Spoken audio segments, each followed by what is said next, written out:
आप जो भी सामान खा रहे हैं क्या वो पूरी तरह से शुद्ध है?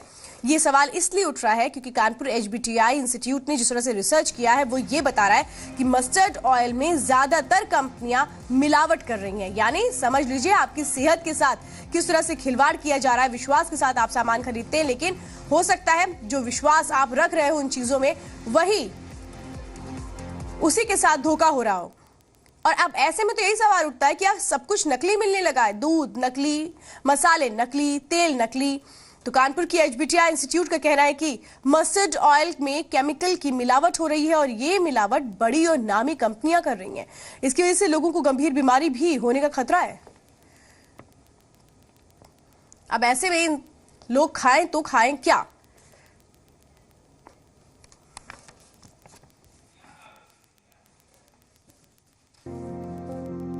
भारत में सरसों का तेल सदियों से खान पान में इस्तेमाल होता रहा है।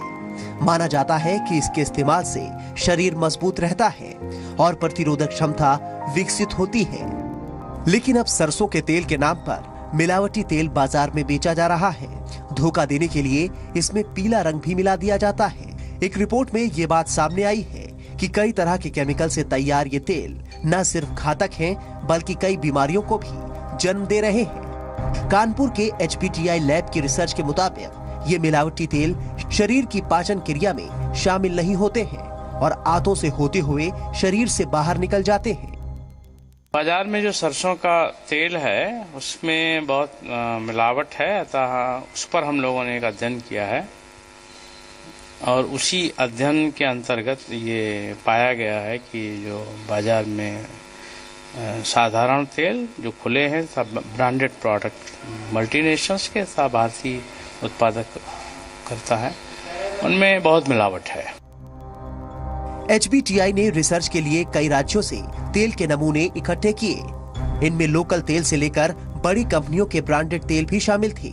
8 महीने की रिसर्च से पता चला कि तेल में कुछ केमिकल तो मानक से 20 गुना अधिक मात्रा में मौजूद थे।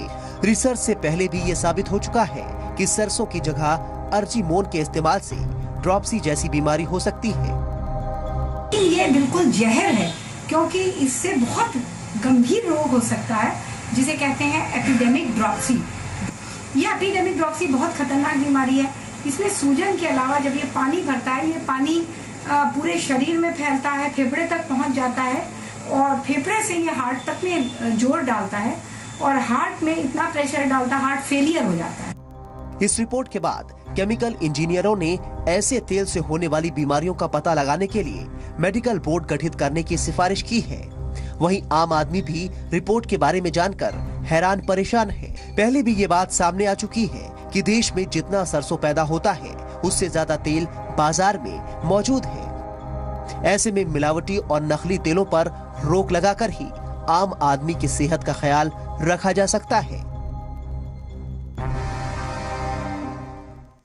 तो आप जो भी खाइए कम से कम ये सोच के खाइए या समझ के खाइए, देख कर खाइए कि दरअसल उसमें कहीं ऐसा तो नहीं है मिलावट है। अगर लग रहा है आपको खाने में कि टेस्ट में कुछ फर्क है या कुछ भी है तो फिर अलर्ट हो जाइए। तो नकली खाद्य तेल लीवर को किस तरह से नुकसान पहुंचाता है ये हम आपको बताते हैं। ये शरीर के डाइजेशन सिस्टम को भी बुरी तरह से हिलाकर रख देता है। नकली खाद्य तेल से हाइपरटेंशन और कोलेस्ट्रॉल बढ़ता है। नकली खाद्य तेल की वजह से किडनी भी खराब हो जाती है। तो जॉइंटिस, हेपेटाइटिस, उल्टी, पेचिस, एनीमिया जैसी घातक बीमारियां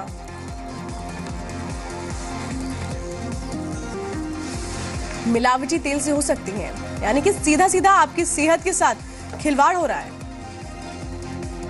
तो चंद मुनाफे के लिए कैसे लोगों की सेहत के साथ खिलवाड़ कर रही हैं कंपनियां, लेकिन इन्हें क्या रोकने के लिए कोई नियम नहीं है? क्या इन पर सख्ती नहीं हो सकती? और इस तरह से हिम्मत कैसे हो जाती है मिलावटखोरों की मिलावट करने की? क्या कहीं ना कहीं सिस्टम की खामी इसमें नजर आती है?